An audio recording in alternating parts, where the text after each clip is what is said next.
చాలామంది ప్రేమ శృంగారం ఉంటే చాలా హ్యాపీగా ఉంటాము అని అనుకుంటూ ఉంటారు. కానీ ఆ రెండు ఉన్నా కానీ ఎక్కడో ఏదో లోటు కనిపిస్తూనే ఉంటుంది. అవేంటో తెలుసా? ఆకర్షణ, వ్యామోహం. ఈ రెండు లేకపోతే ప్రేమ శృంగారం ఉన్నా కానీ ఎప్పుడు చప్పగా ఉంటుందండి లైఫ్. దానికి నా దగ్గరకు వచ్చిన ఒక కేసు మీకు చెప్తాను. ఆవిడ ఎప్పుడు కూడా ఎవరో ఏ మగాడు కనిపించినా సరే అది ఇదని అన్నీ చెప్పేస్తూ ఉంటుంది. ఎక్కడ ఆఖరికి కాస్త 20 years పిల్లలు కనిపించినా కానీ అన్నీ చెప్పేస్తుంటుంది. వాళ్ళ హస్బెండ్ స్టన్ అయిపోతూ ఉంటాడు. ఏంటి ఇవిడి నాకు చెప్పదు, అన్నీ బయట చెప్తూ ఉంటుంది అనుకొని ఒకసారి నా దగ్గర తీసుకురావడం జరిగింది. తీరా చూస్తే ఆ హస్బెండు ఎప్పుడు ఆవిడకి ఏం చెప్తున్నా సరే విసుక్కునేవాడట.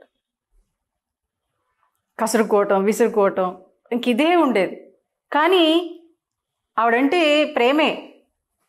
అలాగే ఈవిడ కూడా ఆయనకి ఏం కావాల్సిన చేసి పెట్టడం అది చేసేది. కానీ ఇక్కడ ఆవిడ ఎందుకు అలా చేసిందో ఆ హస్బెండ్కి అర్థం కాలేదు. ఈయన ఎందుకు ఇలా బిహేవ్ చేస్తున్నారో ఈవిడికి అర్థం కాలేదు. అలాగే ఇంకో కేసు, ఇంకెప్పుడు అనుక్షణం ఆ హస్బెండ్ బయటకు వెళ్తున్నా, ఎక్కడికి వెళ్తున్నా, ఇంట్లో కూర్చున్నా, టీవీ చూస్తున్నా, నాకు అది కావాలి, ఇది కావాలి, నేను అది కొనుక్కోవాలి, ఇది కొనుక్కోవాలి అంటూ ఉంటుంది. మళ్ళీ ప్రేమగా హస్బెండ్కి అన్నీ చేస్తుంది. కానీ ఎప్పుడు చూసినా డబ్బులు డబ్బులు డబ్బులే. కానీ అనకూడదు. కానీ మన ముందుకెళ్తున్న క్రమంలో ఈ సమాజంలో మనం బ్రతకాలి అంటే పంచభూతాల కన్నా అద్భుతమైన భూతం ఏంటంటే ఆర్థిక భూతమే. అది సరిగ్గా లేనప్పుడు కూడా సమస్యలు వస్తూనే ఉంటాయి. అలాగే ఇంకో కేసు అండి, అసలు అనుక్షణం ఆయన్ని అసలు తీరకుండానే వద్దు. ఖాళీ ఉంటే చాలు, మీకు ఇది ఇష్టం కదండి, ఇది చేసాను తినేయండి అని చెప్పి అనుక్షణం ఏదో ఒకటి చేసి పెట్టొస్తూనే ఉంటుంది.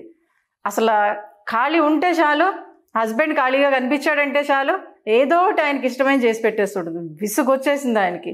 ఇంక ఇదేనా లైఫ్, చచ్చిపోతే బాగుండు అనే ఫీలింగ్లోకి వెళ్ళిపోయి నా దగ్గరికి రావడం జరిగింది. అలాగే ఇంకొక కేసు, ఎప్పుడు చూసినా సరే అక్కడికి వెళ్దామండి, ఇక్కడికి వెళ్దామండి, ఆ ప్లేస్కి వెళ్దామండి, ఇంకా ఖాళీ ఉంటే చాలు ఎక్కడికో చోటుకి వెళ్ళిపోవటమే. ఇలా చాలామంది వైఫ్ అండ్ హస్బెండ్స్ ఎన్నో రకాల సమస్యలతో ముందుకెళ్తున్న క్రమంలో నాకు అనిపించింది ఈ ఆకర్షణ అనేది వ్యామోహానికి మొదటి మెట్టు. ఒక వస్తువు మనం ఇష్టపడి కొనుక్కుంటాం, అదేం చేస్తాం, కొంతకాలం అయ్యేటప్పటికి పక్కన పడేస్తాం. భార్య అలాంటిది కాదు. కానీ చాలామంది పెళ్ళైన కొత్తలో తను చూడకుండా ఉండలేని స్టేజ్లో ఉంటారు. అయ్యే నీ కళ్ళు బాగున్నాయి, నువ్వు మాట్లాడే విధానం బాగుంది, ఇలా రకరకాలుగా పెళ్ళైన కొత్తలో అసలు భార్య లేనిదే నేను ఉండలేను, భర్త లేనిదే నేను ఉండలేను అనే ఆకర్షణతో వ్యామోహంతో ఉంటారు. ఆకర్షణ సివియర్ అయ్యేటప్పటికి వ్యామోహం వస్తుందండి. కానీ ఇప్పుడు ఎలా అయిపోయిందంటే ఒక 2-3 సంవత్సరాలు అయ్యేటప్పటికి ఒక వస్తువులాగా తీసి పడేస్తున్నారు. అందుకే చప్పదనం అనేది వచ్చేసింది వైఫ్ అండ్ హస్బెండ్ మధ్య. అది రాకుండా ముందుకు వెళ్ళాలి అంటే నేను చెప్పే కాస్త మీరు వినండి, ఆచరించడానికి ప్రయత్నం చేయండి. ఒక సినిమాలో నటులు నటిస్తారు, డబ్బులు తీసుకుంటారు. కానీ నేను చెప్పే మీ ఆనందం కోసం మీరు ఇవి నటించండి, ఏం పర్లా. ఎందుకంటే అమ్మో ఏంటి మేడం నటించమంటున్నారంటే ఒక 21 days నటించారనుకోండి, 22nd day నుంచి మీరు అలా మౌల్డ్ అయిపోతారు. మీ వైఫ్ అండ్ హస్బెండ్ మధ్యన పెళ్ళైన కొత్తలో ఎంత చక్కగా, ఎంత హ్యాపీగా, ఒకళ్ళంటే ఒకళ్ళ ఆకర్షణతోటి చాలా హ్యాపీగా ఉండేవారు. కానీ ఇప్పుడు సెల్ ఫోన్లు వచ్చాయి, టీవీలు వచ్చేసాయి. వాటిని చూస్తూ అసలు మీ మధ్యన ఒక చక్కటి అనుభూతిని, మధురానుభూతిని కోల్పోతున్నారు. అవేంటో ఒక్కసారి వినండి. ముందుగా మీరు చేయాల్సింది, అసలు మీ వైఫ్తో కానీ హస్బెండ్తో కానీ మాట్లాడుతున్నారా? చాలా చక్కగా కూర్చొని తను చెప్పేది మీరు వినండి, మీరు చెప్పేది తను వినేలా చేసుకోండి. ఎప్పుడైతే మాట్లాడుతూ ఉన్నారో అక్కడ ఒక కమ్యూనికేషన్ అనేది వైఫ్ అండ్ హస్బెండ్ మధ్యన ఒక చక్కటి అనుభూతిని, మీకు తెలియని ఎన్నో విషయాల్ని తెలిసే విధంగా చేస్తుంది. ఆ కమ్యూనికేషన్ మీ మధ్యన ఉందా లేదా అనేది పరిశీలించుకోండి. ఎందుకంటే కమ్యూనికేషన్ లేకపోవటం వల్ల ఒక అమ్మాయి ఎంత సివియర్గా ఇంకొక వ్యక్తితోటి అనుబంధాన్ని పెంచుకోవడానికి ట్రై చేసిందో ఈ స్టోరీలో వినండి. ఆ అమ్మాయి చాలా మంచి వ్యక్తి, ఆ హస్బెండ్ సాఫ్ట్వేరు, చాలా చక్కగా జాబ్ చేసుకుంటాడు, 2 పిల్లలు. కానీ ఎప్పుడు చూసినా కానీ ఇంటికి రాగానే మళ్ళీ ఆ ల్యాప్టాప్ ముందేసి కూర్చుంటాడు. అలా కూర్చుంటే ఈవిడికి విసుగొచ్చేది. ఎప్పుడు కనీసం మాట్లాడదామన్నా సరే నాకు పని ఉంది అనేవాడు. పోలే ఎక్కడికి వెళ్దాం రండి అనేసి కాస్త కూర్చొని కబుర్లు చెప్పండి అంటే నాకు పని ఉంది అనేవాడు. దాంతో వాళ్ళ ఫ్రెండ్ ఒకసారి వీళ్ళ ఇంటికి రావడం జరిగితే ఆయన ఈవిడితో చాలా చక్కగా లవ్లీగా మాట్లాడాడు. ఏదో క్యాజువల్గా 1 రోజు 2 రోజులు అలా ఫోన్ మాట్లాడుతూ ఉంటే ఈవిడికి చాలా హ్యాపీగా అనిపించింది. ఒక ఆకర్షణ అనేది ఏర్పడింది. ఆటోమేటిక్గా మాట్లాడడం మొదలు పెట్టేసింది. ఎంతకాలం 1 year అలా సాగుతూనే ఉంది. మాట్లాడుతున్న క్రమంలో ఆ అమ్మాయిని వాడుకోవాలని చూశాడు. అప్పుడు ఆ అమ్మాయికి అర్థమై నా దగ్గరికి రావడం జరిగింది. అలా వచ్చిన తర్వాత నేను వాళ్ళ హస్బెండ్ కూడా పిలిచి మాట్లాడితే ఫస్ట్ అసలు రానన్నాడు. కానీ ఒకసారి రమ్మని చెప్పమ్మా అని అంటే అతను వచ్చిన తర్వాత ఇది పరిస్థితిన మీ మిస్సెస్ ఇంకొకరితో మాట్లాడుతుంది, లవ్లీగా మాట్లాడుతుంది, మీరు ఇష్టపడతారా అంటే లేదు ఇష్టపడి. మరి మీరు మాట్లాడడానికి ఏంటి? బయట వాళ్ళతో చక్కగా మాట్లాడతారు కదా, మీ వైఫ్తో మాట్లాడడానికి ప్రయత్నం చేయండి అని కాస్త ఎందుకంటే ఆయన ఒక్కసారే మారలేదండి. ఎందుకంటే చిన్నప్పటి నుంచి అతనికి అలా అలవాటైపోయింది. ఇంట్లో అమ్మా నాన్నతో మాట్లాడేవాడు కాదు. తన హాస్టల్లో పెరిగాడు.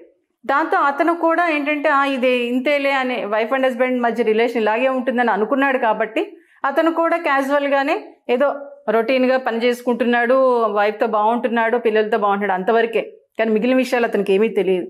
సో కాబట్టి ఒక 10 to 15 times అతనికి ఆ విషయాలు చెప్పడంతో భార్యతో ఎలా ఉండాలి, ఎంత లవ్లీగా మాట్లాడాలి, మా కమలాకర్ గారు రాశారు, భర్తతో ఎలా ఉండాలి, భార్యతో ఎలా ఉండాలి, ఆ పుస్తకాల్ని చదివి బాబు ఇవి కొన్ని రోజులు నువ్వు ప్రాక్టీస్ చేసి మీ మిస్సెస్తో మాట్లాడాను. కానీ కొంతకాలానికి వాళ్ళు సెటిల్ అవ్వడం జరిగింది. సో మాటలో అంత పవర్ ఉంటుంది. చిన్న చిన్న మాటలే, ఈరోజు నువ్వు చాలా బాగున్నావే, ఈరోజు మీరు ఈ డ్రెస్లో చాలా బాగున్నారండి, మీరు నవ్వితే బాగుంటారండి అని ఇలా చిన్న చిన్న మాటలు మీరిద్దరూ కూర్చొని మాట్లాడుకోండి. ఓకే, టీవీ చూస్తూనే మాట్లాడుకోండి. చక్కగా ఏదో వెబ్ సిరీస్ వస్తున్నాయి ఇప్పుడు, చక్కగా అది చూస్తూ మాట్లాడుకోండి. వాటిలో వచ్చే మాటలు అప్పుడప్పుడు మీ భార్యతోనో భర్తతో మాట్లాడండి. ఎంత హ్యాపీగా ఉంటుందో ఆలోచించండి. ఇది నేను చెప్పాను, అది మీరు ప్రాక్టికల్గా చేయండి. అలాగే చక్కగా మీరు ఖాళీ ఉన్నప్పుడు ఒకరి చేయి ఒకరు పట్టుకొని కాసేపు బయటికి వెళ్ళి నడుస్తూ ఉండటం. పట్టుకోవడం మటుకు మానద్దు. చక్కగా ఒకరి చేయి ఒకరు పట్టుకొని అలా నడుస్తూ ముందుకెళ్ళండి. లేకపోతే ఇంట్లోనే కూర్చోండి, కాసేపు ఇద్దరు కూర్చొని అలాగే కూర్చొని మౌనంగానే కూర్చోండి. లేకపోతే మీకు ఇష్టమైన పాటలు పెట్టుకోండి. ఓకే, మీ భార్యకి పాటలు ఇష్టం, లేకపోతే మీకు ఇంకో మ్యూజిక్ ఇష్టం, మీకు ఇద్దరికి ఏది ఇష్టమైందో అది చూసుకొని కాసేపు ఇది పెట్టుకొని అలాగే చేతిలో చేసుకొని కూర్చోండి. మౌనంగా ఉండటంతో అలా ఒకళ్ళు చేతి ఇంకొకళ్ళు పట్టుకోవడంతో ఎంతో హ్యాపీగా మీ శరీర భాష మీకు చక్కగా అర్థమవుతుంది. అంటే ఒకళ్ళకంటే ఒకళ్ళు ఎంత ఇష్టమో ఆ టచ్ అనేది తెలియజేస్తుంది. చేతిలో చేయటం అనేది చాలామంది పట్టించుకోరు. ఎప్పుడైనా సరే మీరు బయట నుంచి రాగానే మీ వైఫ్ తోటో లేదా మీ హస్బెండ్తో చక్కగా భుజం టచ్ చేస్తూ మాట్లాడండి. కాసేపు అలా కూర్చోండి, ఎంత హ్యాపీగా అనిపిస్తుందో. ప్రాక్టికల్గా ఇవన్నీ మనం మర్చిపోతున్నాం. పూర్వకాలంలో ఎలా ఉండేదంటే పెళ్ళైన కొత్తలో దంపతుల్ని కాసేపు వాళ్ళు మాట్లాడుకుని మీరు వచ్చేయండిరా, వాళ్ళు అలా బయటికి వెళ్ళివ్వండిరా, లేకపోతే ఆ గుడికి వెళ్ళి రండిరా, లేకపోతే అక్కడ పార్క్ దగ్గరికి వెళ్ళి రండిరా అని చెప్పేసి ఇద్దరిని పంపించేవారు. కానీ ఇప్పుడు అలా లేదు. ఎవరు బిజీ వాళ్ళలో ఉండిపోతున్నారు. ఎందుకంటే ఆర్థికంగా ముందుకెళ్ళాలి కదా. ఓకే, కరెక్టే కాదన్నాను. కానీ ఇలాంటి చిన్న చిన్న విషయాల్ని మీరు ప్రాక్టికల్గా చేస్తే మరింత హ్యాపీగా ఉండగలుగుతారు. అలాగే మీ కమ్యూనికేషన్ ఎంత బాగున్నా, ప్లస్ మీరు ఒకరి చేతిలో ఒకరు చేసి పట్టుకున్నా, ఇంకొకటి కూడా ఉందండి, మీరిద్దరూ కలిసి స్నానం చేయటం. ఇది చాలామంది ఏదో సినిమాల్లో చూపిస్తారు కదా అనుకుంటారు. ఏమీ కాదు. చాలా చక్కగా ఇద్దరూ కలిసి స్నానం చేయటంతో మీ మైండ్ బాడీ కూడా చాలా రిఫ్రెష్ అవుతుంది. ఇది చాలా సిల్లీగా అనిపించవచ్చు, చాలా ఎంబారసింగ్గా అనిపిస్తుందేమో, కానీ ఇది మీరిద్దరు వైఫ్ అండ్ హస్బెండ్, దానికి ఫీల్ అవ్వాల్సిన అవసరం ఏం లేదు. కాబట్టి మీరిద్దరూ హ్యాపీగా ఉండాలి, మీరిద్దరూ ఎంజాయ్ చేస్తూ ముందుకెళ్ళాలి. ఓకే, పిల్లలు ఉన్నారు, పెద్దవాళ్ళు ఉన్నారు, వెరీ గుడ్. కానీ మీరు హ్యాపీగా ఉంటేనే వాళ్ళు బాగా చూడగలుగుతారు. సో కాబట్టి ఇది కూడా మీరు చక్కగా ఇద్దరూ కలిసి, ఓకే కుదరట్లేదు అనుకున్నప్పుడు చక్కగా ఒకరోజు సెలవు పెట్టేయండి. పిల్లలు స్కూల్కి వెళ్ళిపోయిన తర్వాత ఎంత లవ్లీగా అనిపిస్తుందో చూడండి. ఎక్కడా లభించినంత మధురానుభూతి ఆ స్నానం చేయటంలోనే అనిపిస్తుంది. సో అది కూడా మీరు చేయండి. అలాగే మీ విషయాల్ని మీ భార్యతో పంచుకోండి, మీ భర్తతో పంచుకోండి, బయట వాళ్ళతో కాదు. ఓకే, ఎప్పుడైనా తను చిరాగ్గా ఉన్నా ఆ టైంలో కాదు, మీరిద్దరూ కూల్గా ఉన్నప్పుడే ఒకళ్ళ భావాల్ని ఇంకొకళ్ళు అర్థం చేసుకోవడానికి ప్రయత్నించాలంటే కంపల్సరీ మీకున్న బాధని, అభిప్రాయాలను మీ హస్బెండ్తో, వైఫ్తో కంపల్సరీ షేర్ చేసుకోవాలి. దానికి నేను చెప్పేది ఏంటంటే, ఒకసారి ఒక ఆవిడ అసలు ఎలా అంటే ఎంత భయంకరం అంటే, అసలు ఇంక నాకు ఈ ఫ్యామిలీ వద్దు, నేను విడిపోతాను అనే స్టేజ్లోకి వెళ్ళిపోయి విడాకుల వరకు వెళ్ళిపోయాను. కేసు కూడా వేసేసింది. ఇంకా హస్బెండ్ ఏంటి ఇంత బాగా చూసుకుంటున్నాను అని చెప్పి నా దగ్గరికి తీసుకురావడం జరిగింది. తీరా ఆ అమ్మాయి కేసు ఏంటో తెలుసా? హస్బెండ్కి, పిల్లలకి అందరికీ పెట్టేస్తుంది. అందరూ తినేసి వెళ్ళిపోతారు. కనీసం తిన్నావా అని అడగరు. కలిసి తిందామట, నాకు కుదరట్లేదు అని 20 సంవత్సరాలు గడిపేశారండి. ఇంకా దాంతో అమ్మాయి స్ట్రెస్లోకి వెళ్ళిపోయింది.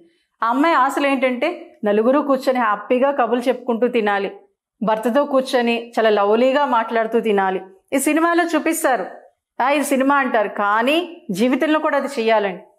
జీవితంలో చూసే సినిమాలు తీశారు, చాలామంది అది మర్చిపోతున్నారు. మన పూర్వం ఇవన్నీ ఉండే, వాళ్ళిద్దరిని వదిలేసి వచ్చేయండి, వాళ్ళిద్దరితో కలిసి తింటారు అని. మీరు పెళ్ళైనప్పుడు కూడా చూడండి, భోజనాలు పెట్టేటప్పుడు ఒకరికొకరు తినిపించుకోండి అనేవారు. ఇవన్నీ ఎక్కడవండి? పూర్వం జరిగిన ఇవన్నీ మనం అన్నీ మర్చిపోతున్నాం. కాబట్టి ఆవిడికి అంత కోరిక ఉండేది. ఆ కోరిక ఎప్పుడు అడిగినా సరే విసుక్కునేవారు, అటు హస్బెండ్ కానీ పిల్లలు కానీ. అందుకే డిప్రెషన్లోకి వెళ్ళిపోయి అసలు సరిగ్గా నిద్రపోయేది కాదు, సరిగ్గా తినేది కాదు. ఎందుకు అర్థం కావట్లా. అప్పుడు ఆవిడ నా దగ్గరికి తీసుకురావడం, సార్ ఇది ఆవిడ విషయం, మీతో కలిసి ఆవిడ ఏ బంగారం అడగట్లేదు, ఏ చీరలు అడగట్లేదు, మిమ్మల్ని ఎంజాయ్ చేయమని బయటికి తీసుకెళ్ళమని అడగట్లేదు. మీతో కూర్చొని కలిసి కూర్చొని కాసేపు తినడానికి, పిల్లలతో ఎంజాయ్ చేయాలని, కాసేపు అందరూ కూర్చొని కబుర్లు చెప్పుకోవాలని ఆవిడ కోరికలు. ఇవి చిన్న చిన్న కోరికలే. ఇవి మీరు తీరకపోవటం వల్ల ఆవిడలో డిప్రెషన్ వచ్చేసింది. సో కాబట్టి ఏంటంటే ఇవి చిన్న చిన్న విషయాలే అనుకోవచ్చు మీరు, కానీ ఇవన్నీ మీరు చేశారనుకోండి, మీ దాంపత్యం చాలా అద్భుతంగా ఉంటుంది. లైఫ్లో ముందుకెళ్ళడానికి, ఒక చక్కగా మీరు హ్యాపీగా ఉండడానికి అవకాశం ఉంటుంది. సో కాబట్టి నటించండి. నటనలో కొన్ని రోజులకి మీరు హ్యాపీగా మీ లైఫ్ని లీడ్ చేయగలుగుతారు. హ్యాపీగా మీరు అందరూ కూడా మీ ఫ్యామిలీని హ్యాపీగా ఉంచడమే కాదు, మీ చుట్టూ ఉండేవాళ్ళు కూడా మీ దగ్గర ఉన్న ఆనందం అంతా కూడా చుట్టూ స్ప్రెడ్ అయ్యి మరింత హ్యాపీగా ఉండటానికి అవకాశం ఉంటుంది.